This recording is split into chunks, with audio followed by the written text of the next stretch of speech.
And it matters because this is the one place, in my opinion, when you make an investment of your money, you know it, you can see the tangible results. I take it so for granted because the church is here. They're always here. And it can only be here and do things for us and other people because we give.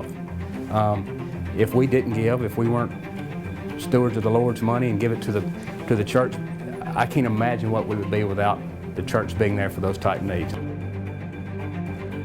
And not too long after we began going to church here, we began to pledge. And we pledged for many years. And a number of years ago, however, we stopped pledging. We came to the church, but we did not have a commitment. We came to church and we gave at our convenience. And about 5 years ago, God really began to work in my life. And He began to call me to several different things and in several different areas. And one of those areas was to come back to the church, to be a part of the body of Christ.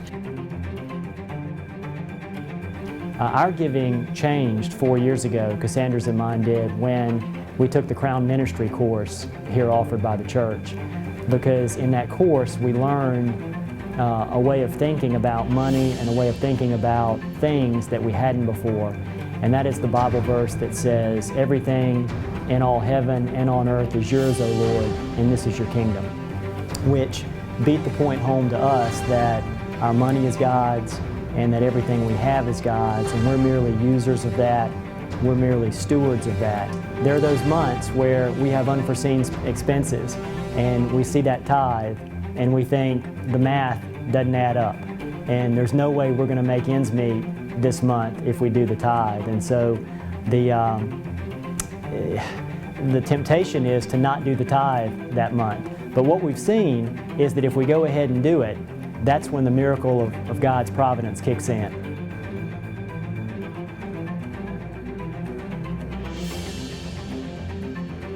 Impact on me was several months back when we did the project for Stop Hunger Now, to help people that we don't know, that we'll never meet. But we were all willing to give our time and our gifts to make that happen because we know that a part of the larger body of Christ around the world was in need of those gifts. And I've seen how the ministry of this church and the giving to the youth program changes their lives when you have multiple individuals commit their lives to Christ at a retreat that frankly costs some money. And so you get a direct payoff when you get people's hearts won to Christ on an event like that. When you really sit back and think of all the things that our church does, it's amazing. And we can only do that if we give our money to the church. The church can't do it without our money. And I'm happy to give mine.